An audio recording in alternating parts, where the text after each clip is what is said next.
Hey, welcome everyone to another Intentional Success webinar. I am so happy to be here. It is December 2023. We're getting ready for the holidays. We're getting ready for the new year. But yeah, we got some stuff to talk about. So thanks for being here with me today. All right. Nice turnout. Everybody's showing up here. If you haven't picked your holiday reading, hey, I recommend. I've got some books over there at Amazon, and if you haven't found them already, please do check them out. Balance is my latest book. I'm very, very proud of it. It really captures everything that I'm talking about in terms of scalability. It's very reasonable. It's a very good case study for what's important and help you dive deeper into it. I hope you will give it a read. But today we're really talking about, well, next year. We're going to talk about trends. We're going to talk about all that kind of good stuff. If you're new to these webinars, I'm Tom Stimson. I'm president of the Stimson Group. I'm a business consultant. I work exclusively with owners and management in the live events space, live event production companies, and the supporting value chain. So thank you for being here. These are always recorded. We're recording right now. I just double checked myself because, well, you have to, right? All these years, and you don't trust anything to chance. So the recording is going. We are good. It will be posted later on today. You'll get an email to remind you where to find that replay for the next month. Now, hey, so let's talk about what we're going to talk about today. I'm going to kind of give you an annual report, but really I want to look at the future here. I want to see what's going on in the world. I want to see, here are some predictions, some trends that I'm seeing that I think you need to be paying attention to. It's been kind of a roller coaster, hasn't it?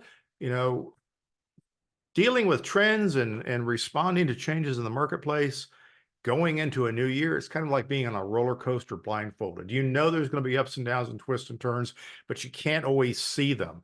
So I want to shed a light on a few of those things. I can't tell you what order these curves are going to come in and where the deep dives and the climbs are going to be, but you'll know them, you'll recognize them when you're there. So now, be careful. We need to be ready for anything, right? We had a devastating drop in business, or another 2022 could happen. We have no control over these things. I'm not seeing any signs. I'm seeing good signs. I'm very happy with what I'm seeing around the corner. But it doesn't mean you couldn't lose a major client. Doesn't mean a windfall job might not come back. There are things that can happen, and there is no substitute, aside from luck, for a scalable organization that is always focused on building future business, always being profitable at any revenue level.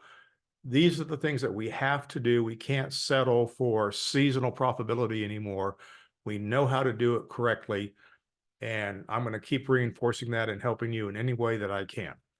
So having said that, 2023 was normal. I know, right? It's hard to believe. If we go back, way back in 2020 during the early days of the pandemic, and I was doing the survival webinars and I was talking about how long it was going to take, and we'd heard inklings that there was going to be a vaccine and when it would come. And I believe my prediction was 2023 would be the first normal year. And it was. 2022 was not normal. It was crazy. It was an outlier year in and of itself. Excess demand, pent-up demand, revenge meetings, constrained supply chains, ridiculous pricing. Yeah, it was nuts. 2023, it's been normal. It's been kind of boring. Now, for some of us, though, we weren't ready for boring. We were still, reacting to things that weren't necessarily there. We had busy months, excessively busy months that kind of remind us that we are a seasonal business. And we had dead months, which reminded us that overhead is our enemy. We've got to keep our overhead down. We've got to make the slower months less of a burden on our bottom line. And we saw okay profit, which is really kind of disappointing after the killer profit we had in 2022. But that was a lot of windfall profit, right? So profit was okay, and that just reminds us our work is never done.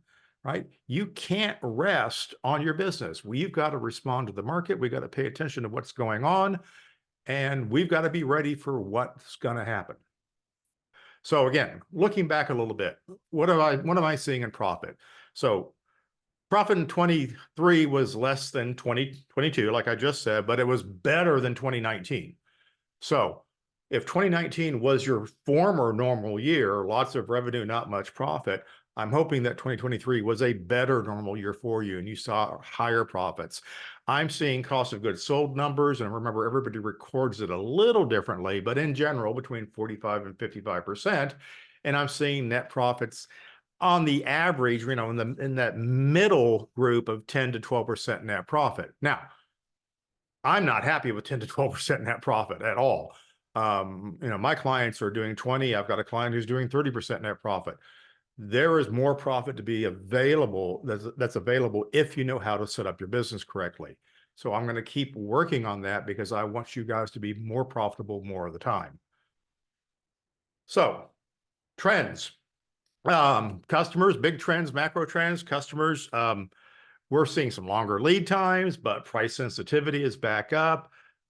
We have a younger set of buyers who are more focused on relationships over price, which is a great thing. But buyers are starting to shop around a little bit. They are starting to look and make sure that they understand what they're buying and what they're into. So there are some changes in there that we need to pay attention. I'll talk a little bit more about that in a minute. We have some lots of changes in the talent world, and we have a bigger talent pool than we had a year ago. We have people coming back to the marketplace. We're having better access to freelance personnel. Rates have settled out. However, we are seeing some inflated labor rates and talent rates for some people who are going, hey, I can charge more money because there's not a lot of competition, but that doesn't necessarily mean they are worth the money that they are getting paid. So we've got to be a little bit more careful.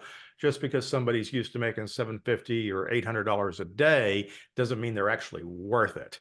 So we're seeing some folks out there who have bumped their rates up and hope that nobody recognizes that there are much better people for the same rate available. So let the buyer beware, pay attention to the talent. We're not at pre-pandemic levels in terms of talent pool, but we're probably 80% of the way back. There's more availability, but it's still a seller's market, and the day rates are not always in sync with the skill sets. Right? Some other thing. Oh, let's get right into the trends and predictions and resolutions. Now, I'm not a big New Year's resolution person, but I want to bring up for you what I'm seeing in terms of trends, what I think is going to happen with that trend, and what you need to do about it, right? Now, of course, the first thing I'm going to mention is what I'm seeing in my consulting practice is that struggle to be scalable, right?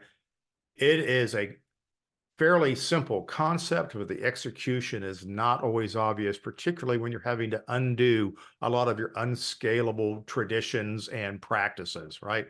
So the trend is I'm seeing smaller staffs. I'm seeing companies recognize that they could run with a smaller team, but that team doesn't always have the skills that they need. And more importantly, the management team doesn't have the skills they need to run efficiently, create best practices for processes, so that they can do consistently good work with a smaller team. So the effort is there. Now, my prediction is the unicorns that so many of us depend upon, and we're looking at our organization, the unicorns, that person who does so many things, you can't imagine a world without them because they fill so many gaps. They're the best person on show site. They're the best person to help with a proposal. They fix your computer network. They built your website. These unicorns are probably the biggest challenge in scalable organizations because you're not used to working around them.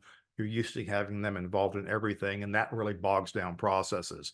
So unicorns tend to short circuit scalable initiatives. So while we're keeping our team smaller, unicorns are upsetting the efficiency of the smaller teams, that coupled with the lack of quality management.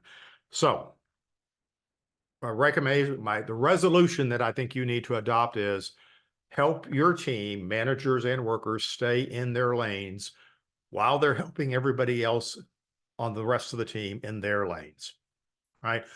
I'll explain what this means. Staying in your lane means, to put this in show terms, if I'm running audio at front of house, I'm the audio person, right? I'm sitting next to the lighting person. We got a big cue coming up and I see them nodding off, because that happens sometimes, because lighting is boring, right? Unless you're doing entertainment. So they're nodding off. I know the big cue's coming up. It's not my job to reach over there and run their console. It's my job to give them a little tap and say, hey, buddy, we got a cue coming up. That's staying in your lane. You help the other people out, but you stay in your lane. You stay in your job. The other thing that you need to do with this resolution is hire up. Hire people who are more qualified than you think you need, because they're going to pull everybody up. They're going to bring systems and processes and things that are going to make you a better organization. They're going to demand more of their peers. They're going to expect more of people in their other lanes, and they're going to bring their lane into the fast track. So if you have a chance to improve your team, do it. Spend a little bit of extra money. It will pay off. This will help keep your head count down for a little bit more payroll, but you're keeping overhead down. I'd rather pay 25% more for somebody who's excellent than hire two people for more than that to try and fill some gaps.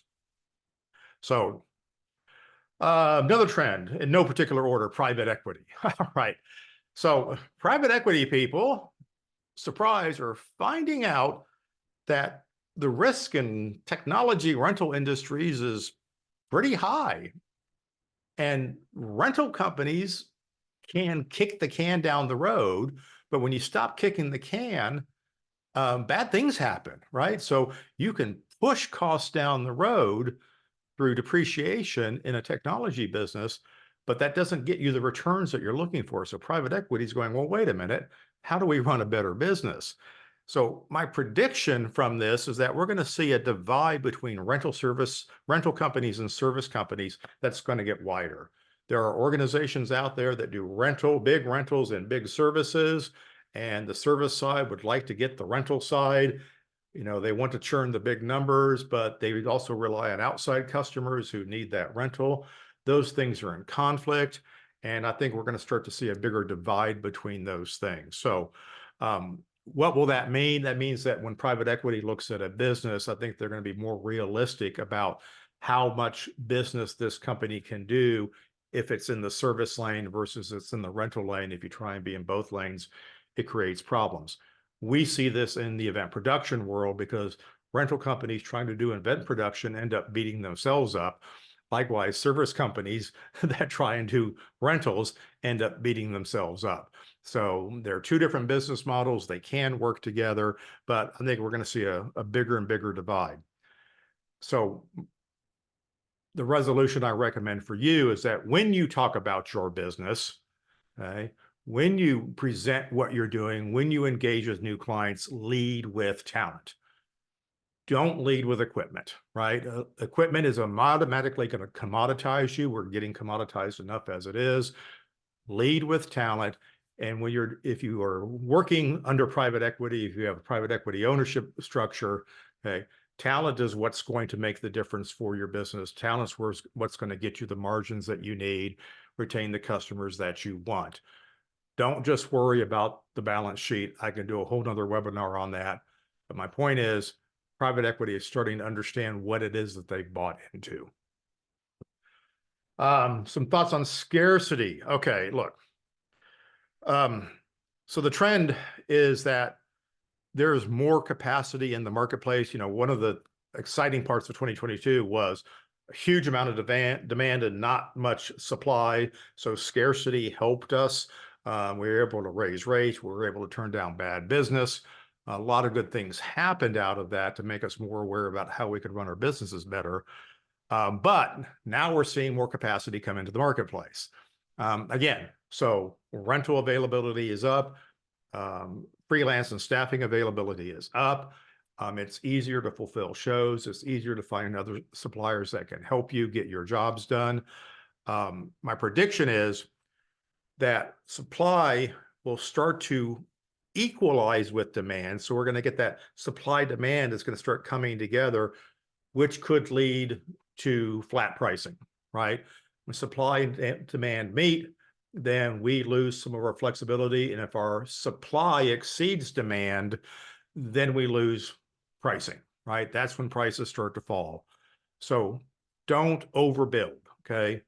Profit before revenue. And this is what scalability is all about. I don't want to hire people and buy equipment because I expect to be busy next quarter.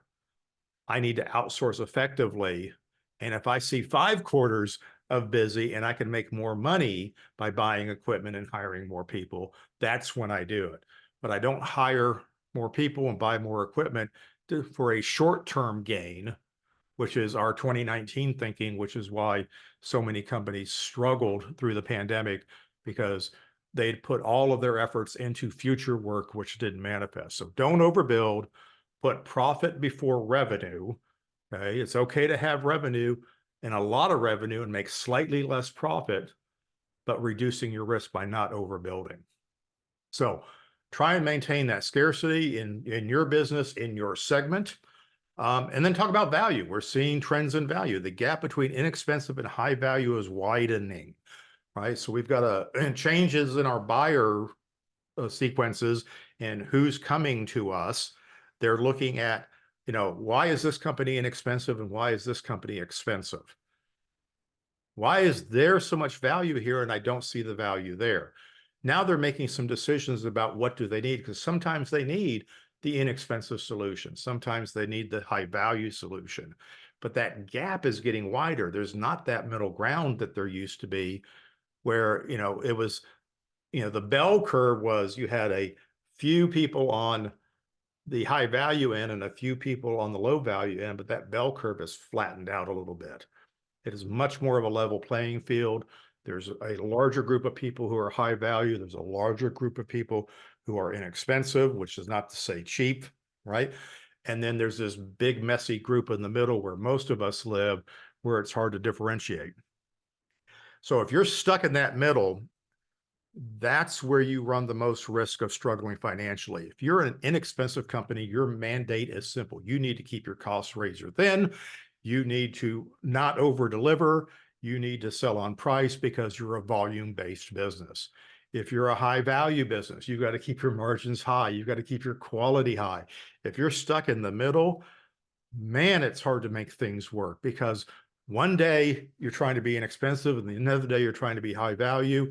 You're using high value processes to do inexpensive work. You're using inexpensive solutions to do high valuable deliverables, and it will get you in trouble. So being stuck in the middle and not being clear on where you fit makes it difficult. So be crystal clear. My resolution for you is be crystal clear on who your ideal customer is so that you can turn down work. If you don't know how to turn down work, call me. I'll tell you how to turn down work. But if you're so dependent, if you're so addicted to revenue that you can't turn down work, then we've got some major problems that we need to work on. Hey, my dogs say hello, by the way. Merry Christmas.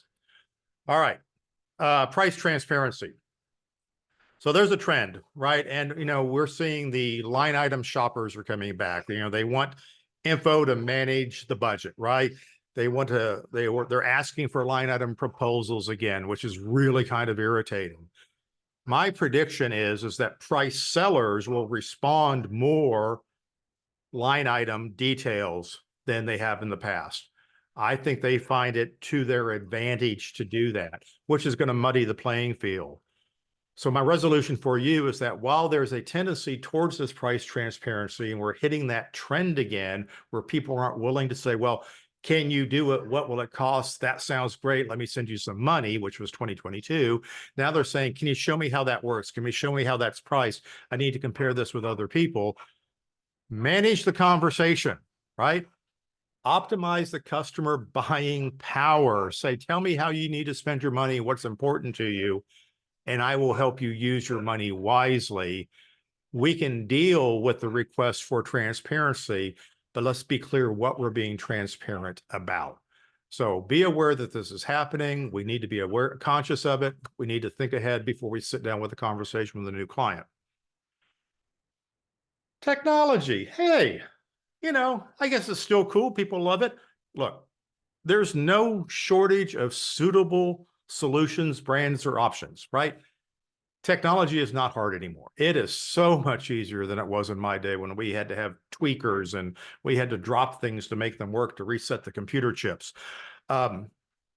I tell you what, you can't go wrong buying something. If you know how a tool works, the chances are it is going to work for you. So the trend on technology is that there's no shortage of selections. So line item quotes will start to become associated with poor quality. And I'm going to tell you what I mean. Way back in the day, when we'd get a writer from a band, they would list all the things that they wanted, and you would have to respond with your solutions. So you had to list brand names. And one of the things that was very common in a writer was a line that was called the no PV line, no PV products, right? PV was considered a consumer brand. Bands didn't want consumer equipment on their writer showing up at their gig, right? So line item quotes became associated with poor quality because we could see all of your brand names and we go, oh, they use Bose. Oh man, oh, it's just a Yamaha mixer. So my prediction is as we get back into this trend of line item quoting, okay, line item quoting suppliers are going to be associated with poor quality because there's no way listing brand names and specific is going to work to your advantage because your competition or a savvy buyer is going to find ways to pick it apart, right? Let's focus on what the equipment does. Let's have conversations about the types of things that you use to execute, what equipment you put in those situations, but let's try and keep them out of our quote. Sell your results, right? Your real value, if you're not following me here, is not in the technology in your own, it's in the talent pool that uses it, right? You know, you don't hire a carpenter, you don't rent carpentry equipment, then hire a carpenter. You hire a carpenter who knows how to use the equipment that they have, and that's what you're selling. Trends in services, people, the soft skills, content creation, production management. The ratio of labor to equipment on quotes continues to rise. And what this means, and this is a good trend, what we charge for talent, the number of people we're putting on jobs and what we're charging for them is going up compared to the equipment on there.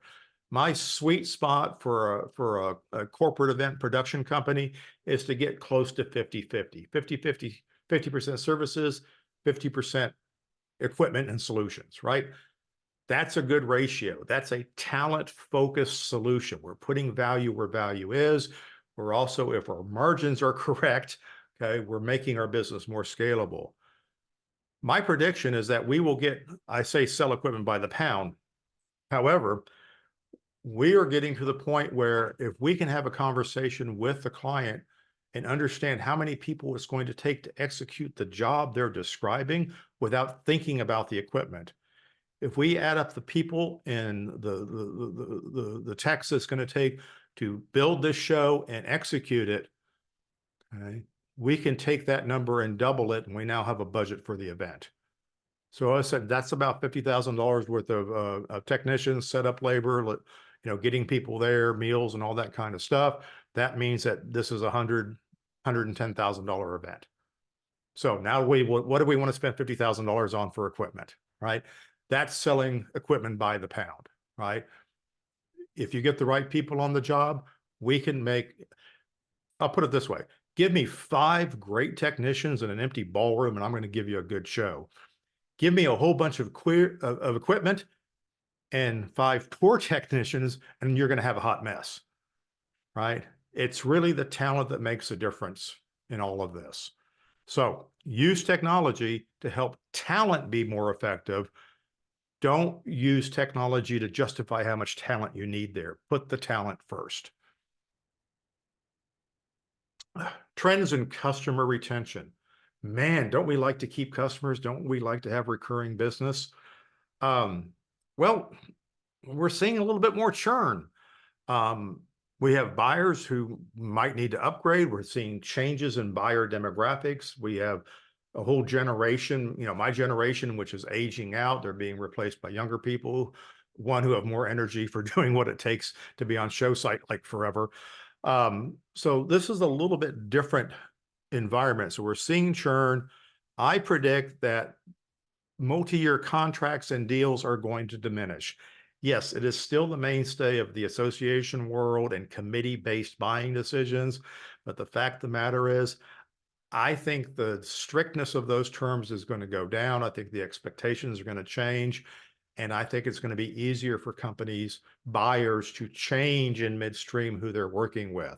It's not necessarily to their advantage to get a multi-year contract. And I'm not sure it's always to your advantage to get one either. So I'm seeing some softness in these kind of deals that are coming across my radar. However, we still want to retain customers and we still want to keep that association year after year. And my recommendation, the resolution that I'd like you to make is that focus more on capturing a greater part of that customer's buy by diversifying your services. If you've been doing general sessions and you want to retain them, get the breakout work, get the expo work, get the content creation work, get the post-production work. Do as many things as you can, create as many points of contact, get rid of that bow tie, is that we're the main tent people, diversify your business. That's going to keep you around better than a contract because there's so many bonds within the buyer organization and your organization that it's going to be hard for any one person to be upset and pull you apart. I think that's more powerful than a contract, particularly a multi-year contract. So, focus on who you're dealing with and how many things you can do for them. Oh, back to staffing. Okay, look. So I am seeing a trend that I check with my clients all the time. You booked your cruise for April, right? Right? Are you booking through well into Q2 of next year? You should be. So we're booking farther ahead. I'm getting good feedback on that. However, I'm also seeing us using staffing companies as a last resort, which is a false economy, right? We're trying to build our own talent pools in multiple cities rather than using staffing agency because we think we're going to save a few bucks by doing that. And I don't agree with that. I don't think you're thinking that through correctly. Okay. You need to engage those staffing companies who have a limited resource pool. They have a limited number of people. You need to engage them sooner, get access to their better people, get on their calendar sooner, right? Get them involved in planning your production with you because they can help you make it work better. They know the venues probably better than you do. I think we need to do that a lot more. So the superpower of classifying, recruiting, managing freelancers to create your own ad hoc pool is kind of a non-starter, right? I agree you need to be good at it, but there's no point in you replacing existing pools that are out there if you can utilize them. So we've got a lot of ad hoc freelance pools. Everybody I talk to is always trying to find more people, build your bench. I agree, you want to do that, but let's don't do that when we can work with partners who can help us out. So resolution, don't expect your talent to replace the systems and processes in planning for events, because the main reason we're building these ad hoc talent pools because we want people who know our equipment. We want people who understand our processes. Whoa, if they're professionals and you're a professional, you should have no trouble merging your professionalism. So if your systems and processes aren't transferable to a professional freelancer, okay, that's not a them problem, that's a you problem. So don't expect this pool to supplant your need to have a good planning system for your events, which is one of the fundamentals of scalability. Now, pricing, the trend in pricing, well, we've leveled off. Okay, that's the trend, right? I don't think labor rates are going to rise beyond the normal, 5% a year that we should probably be seeing cost of living raise. However, I am seeing important trends of moving away from hourly pricing, half days. I'll give you an example. We were on one of my peer groups, the club call the other day, and one of the newer guys mentioned, and as soon as he said it, I knew what was going to happen.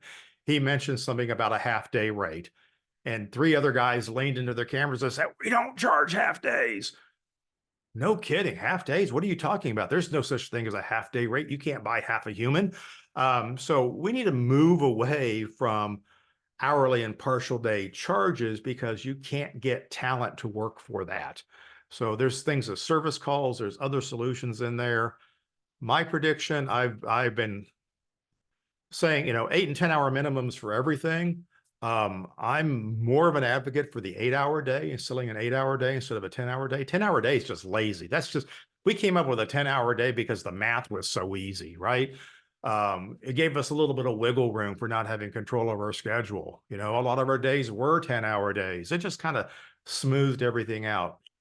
You know, in more and more states, the law is anything over 8 hours in a day is overtime. Buyers understand this. Selling an 8 hour day is probably a great idea. You're going to have to be better at tracking hours. You're going to have to be better at forecasting overtime and billing overtime. We need to think about crew rotation. We can't do a 16-hour day anymore. That's not good. It is not healthy. In fact, it's rather dangerous. If we're going to do a 16-hour load in and come back and work the next day on 6 hours of sleep, maybe we need to be doubling up on the crews or, running a crew rotation, things like that. So my resolution here, all of this goes to stop being heroes, right? Relying on heroic effort to do the work is not a business model. It is not a value proposition. Okay. It's a band-aid for not having good processes, not having good planning, not doing the choreography that you need to be doing in order to be effective at your job. So heroes are a symptom, and we need to do something to reduce the amount of symptoms that are manifesting as signs that we're not really good at planning. All right, so there's some of the trends I've been seeing and that I'm paying attention to. Stand by, for questions. I've already got some questions here. Please get some more questions in there. And this is that end of the year thing. I don't have a ton of content today because I want to make more time for whatever questions you might possibly have. I don't care what it's about. Anything I've talked about over the years, anything at all is fine with me. Go ahead, bring it on. But before I wander into that, I kind of want to tell you what I'm looking forward to.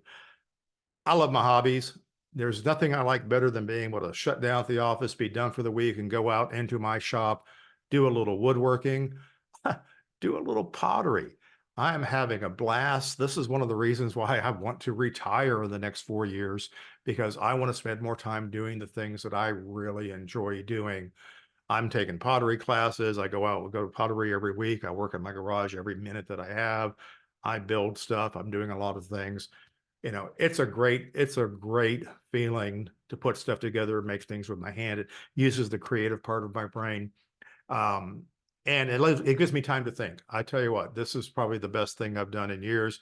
I'm so glad to get back to things that I've done most of my life, but now as an adult, I can afford to buy the toys and tools to make it a lot more fun. So I hope for all of you in the new year that you find those passions and things that you want to do, that you want to get done with work faster, right? So, a little bit about 2024, right? Here's what's coming up. Here's what's coming up down there. Intentional Success Clubs. I've done peer groups since the pandemic. I've had a peer group that's been running since then. These are fantastic opportunities to get to know a group of people, share your struggles, learn from each other. I have 2 new Intentional Success Clubs starting January 24th. If you haven't applied, if you haven't reached out and talked to me about it, please do. We've got companies that are $1 million and companies that are $20 million.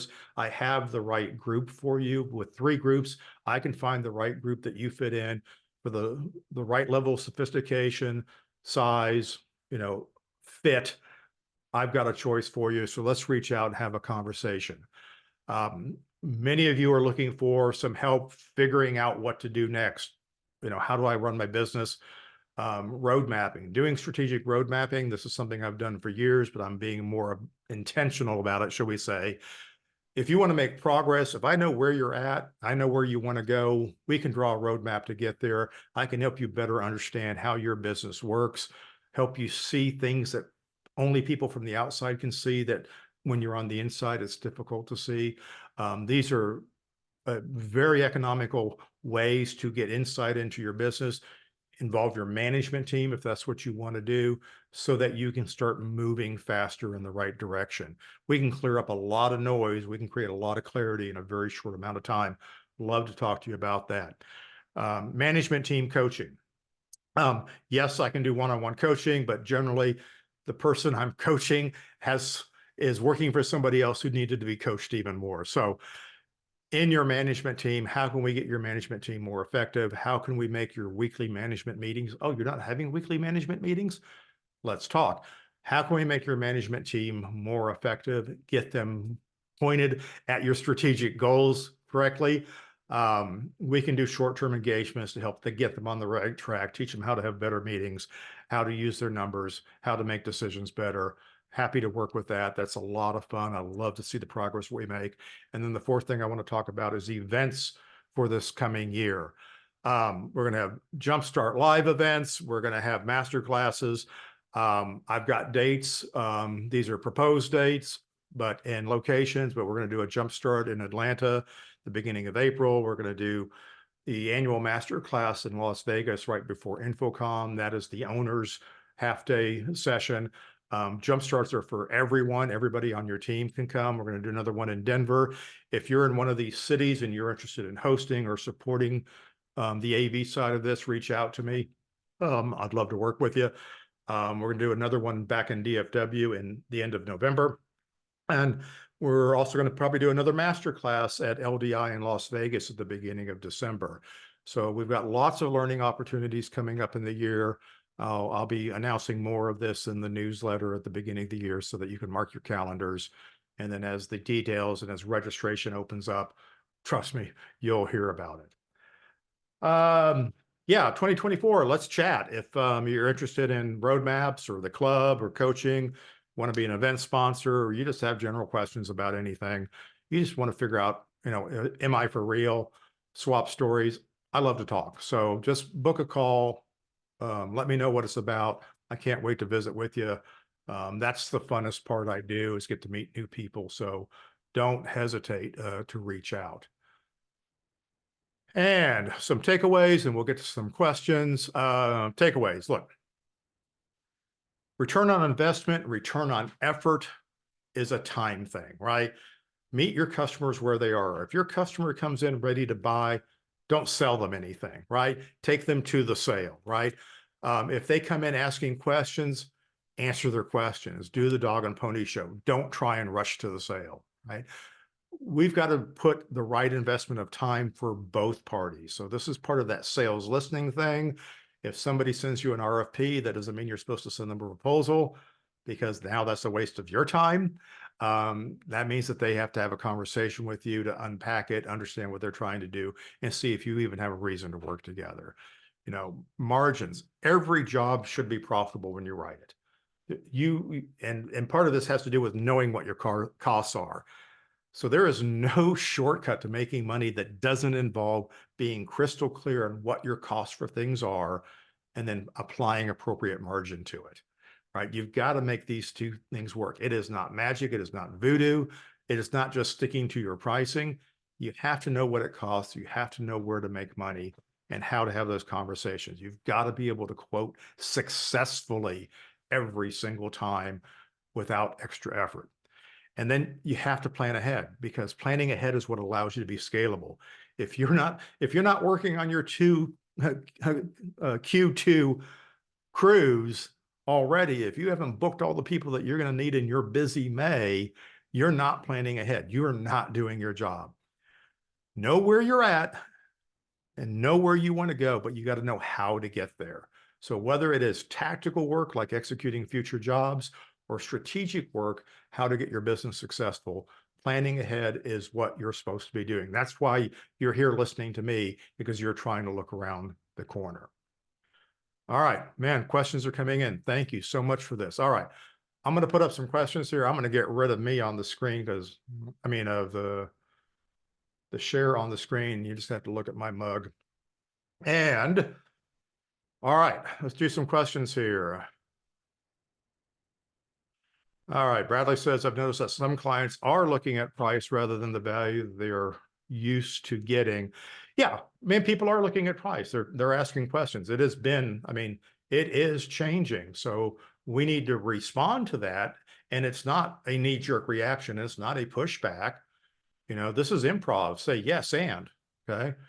So, you know, why does this cost so much? Well, help me understand what you're comparing it to. Well, last time we did this, it cost that. Tell me more, right? So we just have to kind of go through these steps, right? It's just being patient. Let's don't be judgmental about that. People don't, our buyers don't understand our business. Nobody, hell, we don't understand our pricing. How in the world are our clients going to understand our pricing? Just be patient, talk through, ask them what they're processing, ask them what they're thinking about. So it does take some time and patience. Be prepared for it. It's going to happen more. That is my prediction. Steve asks, can you elaborate on equipment by the pound? This certainly makes it faster to see if the customer is realistic on spending. Yes, yeah, that's exactly the point. Thank you, Steve. What might the initial quoting process look like then through a fine tuning process? Great. I love this question. All right, so if I'm having a conversation with a client and they've described the show, maybe here's the show we did last year. They're showing the pictures. You're seeing the lighting. You're seeing the screens. Oh, there's an LED wall. Look at this content. There's 1,000 people in the audience. Oh, they have entertainment on one night. And you're going through your head going, okay, this is 3 days on site. It's a 2-day load in. It's 2 days rehearsal. It's 7 days. All right. So you're automatically going in your head, this is a $250,000 show. However, if you just come right out and say that, there's no context for that. So what you can say is, tell me more about the team. Okay. Who are you used to working with? Who do you bring? Who's going to direct the show? Okay. How many presenters? Do you have a backstage area where you like the presenters to gather? Right. So you're mapping out all the people that you need to do this. You have moving lights. Oh, are we giving out awards? All right. All of a sudden, I know I need 2 people on the lighting team. I need at least 2 people on the audio team. I got a video crew. Look at these camera shots. Look at these recordings. Okay, I've got at least a 3-camera shoot. Means I've got a director. I've got record. Are we also streaming live? Okay, there's another person. So you're adding up all the people in your head. You're doing some easy math going, hey, we're 7 days on site. I got 14 people. Okay, I'm at $100,000 of labor. Okay, so this is a $250,000 show, right? So it is a quick way to get something in there, or saying, hey, we've done shows similar to that. Here's an example. Here's a $200,000 budget. Here's a $300,000 budget. Here's the $150,000 version. Notice all the things that went away. So we can ask those framing questions, but whenever I'm putting together a quote, I always start with people. Most of us, by tradition, and I don't know why we do this, we start with the equipment. We add up all the equipment, and then we see what people we need to make it work. You need the same number of people to make it work, regardless of what the equipment is, right? It doesn't change. If I've got 8 wireless mics and 2 speakers on sticks, I still need 2 audio people, right? So, you know, why do we have to have the equipment? We have to look at the people first. So yeah, it does give you a way to quickly frame the conversation and understand if there's a fit for the customer. Say, hey, are you prepared to feed a crew of 14 people? Are you prepared for, you know, meeting these overtime, these rehearsal schedules and that sort of thing? So anyway, so equipment by the pound is just an estimating thing. The other thing is that if you are scalable and you know how to make money off of labor, if you're making the 40 points on labor that you should always be making, 40% margin, okay? If you're making 40% margin on labor, which you should be, you're less dependent on making money on the equipment. So if that customer says, hey, yeah, this job takes 14 people, but I've only got a $200,000 budget, then you can come back and say, well, great. Here are the things that we can reduce and cut back on. Here are some limitations we can introduce, but I can make less money on the equipment because the equipment costs me less, but we have to have the right people. And remember, you're not doing one show, you're trying to sell the 5th show down the road, right? So we've got to make the best use of their budget, but we've got to do it without shortchanging the talent side of what we're doing. Thank you for that. Let's see. All right. Oh, we're doing good on time. Great. Lots of questions coming in. Thank you. You mentioned the difference between service companies and rental companies. Is this as simple as companies with and without equipment? No. Service companies have equipment and people. They're doing the full service show. Rental companies are typically dry hire. So if I'm going to my wholesale rental supplier, whoever they might be, that's typically a dry hire company. They're not bringing in talent. They're just providing me ready to use equipment. So that's a rental company. There are a lot of people who play on both sides of the field, particularly in small markets where you're the local AV supplier. Is it an effort to define how our company is operating? Could you elaborate on this differentiation? Yeah, understand it's two different businesses. A company that does shows and a company that does rental is two lines of business. If I'm looking at your P&L statement, I want to see those classes separated, right? It's a different selling process. It takes different talent. I don't need the same person who sells $150,000 events, taking $500 rental orders, right? That's a very expensive tool to do a very inexpensive process. So understanding what business you're in is really important. And then who are ideal rental customers? How can I make the best of that? How can I keep them rentals from messing up my show plan, right? So they are different mindsets, but shows are going to take priority over rentals. I generally do a smaller available inventory for rental. The rental group doesn't get to use the entire inventory. They don't get to rent out the show gear, if you know what I mean. All right. All right, let's see. I've asked this question twice before. Forgive me. Is labor billing on jobs over the fiscal year to cover inside labor and selling, planning and admin, annual salaries? So what is the rental equipment income used for applied to? Okay. All right. I'm going to try and unpack your question, Alex. Okay. If I'm looking at your annual revenue, let's say you've got $1 million worth of revenue, right? And all you all are, you're doing 100% production rental. Awesome. Of that $1 million of revenue, I'm expecting 450,000 of that to be labor charges. I'm expecting 400,000 of that to be equipment charges, and I'm expecting 15,000 of other, right? Expenses, trucking, travel, things like that, resale. So that's my litmus test when I look at a P&L statement. Okay. So inside labor, outside, now we're looking at cost, at labor costs. That's a different thing. So if I'm looking at your $450,000 of labor income, and I look at your direct labor costs, and your direct labor cost for technicians is $400,000, I know we have a pricing problem, right? You sold it $450,000, it took $400,000 to service it. We've got a problem, right? So again, we are looking at the broad year to get a sense of how the money is distributing, but then we're going to have to drill down and figure out how we got there. Are we oversupplying labor? Or are we underquoting labor? Or are we underspecifying labor? Or are we overspecifying labor? There's so many things that the numbers can tell us, but it tells us where we need to dig in. And I hope that begins to answer your question. All right.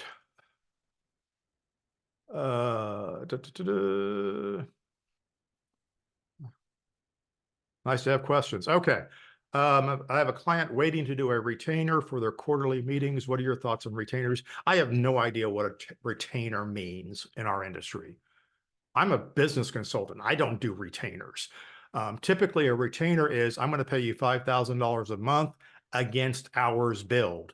And you get to the end of the year, if they haven't used up all the time, it rolls over to the next year. All a retainer is it's helping somebody out by giving, the seller some steady income, giving the buyer a budget that they can pool against, and making sure that you're at their beck and call.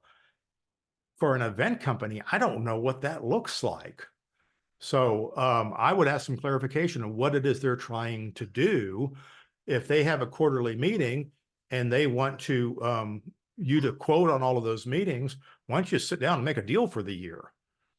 Maybe that's what they're asking for, and they think a retainer is the right word for it. Maybe they're a bunch of attorneys. Run away. But that's worth a deeper dive. And I'd be happy to have a conversation with you about that. All right. And another question about differentiation between companies that produce shows and producers. All right. The word producers and project managers are two completely ambiguous terms that mean absolutely nothing. So let's talk about what I traditionally would call a producer as somebody who creates content and produces and manages a show, as opposed to a production manager who manages the execution of something. So a event production company, which is most of you, you have equipment, you have technicians, and you use production managers to get the job done. You're often working for the producer, who might be yourself or somebody you hired. They might be the client or someone they hired. It might be a third party who the client hired or who hired you, right? So they are different roles, and we're getting more and more into the world where it's blended. There is no lines anymore. I've got clients that are producers. They do produce events, and they also do production rental and production management, right? They're two different businesses. They're two different transactions within the broad scope of things. All right, one more question here. And we're doing good on time. So how do you deal with line item requests, right? So how do you protect? All right. So if you're starting to get line item requests, and this, like I said, this is coming up again, the first question is always, help me understand. Help me understand what it is that you're trying to get to. Are you trying to do a cost comparison because I can provide information this way? Are you trying to, see where you can add and delete things to adjust your budget? Are you trying to get some handles that you can control the budget with? I can present it that a different way. So we need to understand what they want to do with it. So one, we can provide the right thing, because you're going to provide something, right? You don't just stomp your feet and say, we don't provide line item proposals. You have our proposal. This is how we do it. That's not helpful, right? Understand why they're doing it. There's probably a place you can get to. Now, when you're looking at line item requests, look at how you put your budget together originally. I've done the webinar before where I talk about how to do a proposal and have a baseline budget. Every job has a baseline budget. There's a bare minimum you have to do in order to call it a show. We need audio, we need lights, we need some sort of video. That's the bare minimum. Everything else is an enhancement. How can we make it better, flashier, more scenic, more festive, okay, more fun, more poignant? All those things are add-ons, but you have a baseline that's pretty non-negotiable. So when they're asking for line item requests, I can lock in the systems and bundles. In other words, here's what it costs to do the sound. I'm not going to tell you what the sound is. There's no line item detail for it. We haven't even designed the sound system yet. Here's the not to exceed number. Here are the variable numbers you have control over. We've specified 8 wireless mics. If we need more, you need 16 wireless mics. Here's the number. That's an enhancement. Okay. We've specified this lighting. We've given you some options. Here's putting, up lights all around the ballroom. Here's creating more flash and trash for the awards. Those are enhancements, but at the very minimum, I've got to light the stage. And if I'm doing the video, I have to light the stage for video, right? So that's a non-negotiable thing. So don't unbundle in your line item response the things that the customer has no choice about. And if they want to get down to, well, I want to see how much you're charging for a dimmer rack. All right, I'm sorry, walk away. And there's something wrong with that person on the other end, or they think they're talking to a rental company and maybe you're having the wrong conversation. So baseline, bundles, keep your bundles together, itemize the enhancements, right? Anything that has a quantity on it that the customer can change their mind about. You asked for 8 downstage monitors. I think you can get by with 4. Here's the line item so you can make that adjustment. So those are the kinds of things that we can do. All right. Other questions? All right. Hang on. I've got one more question for you. All right. Somebody asked me right before the webinar, so they couldn't be on the webinar, but they were really interested about how far out people are booking talent. Let me tell you, I've been doing this a really long time. Um, um, 40 years, right? Even 30 years ago, we were booking talent out 9 months in advance, right? When I worked at Alford Media for all those years, we relied heavily on professional freelance talent. We had a lot of great staff technicians, but we had twice as many great freelance technicians. So we would take a look at the calendar. We see how busy. The busier we thought we were to be, the farther out we booked. So when I say May, I know many of you are busy in May. You've got graduations, you got all this sort of stuff going on. You should already have those things crewed. You should already have people lined up to do that.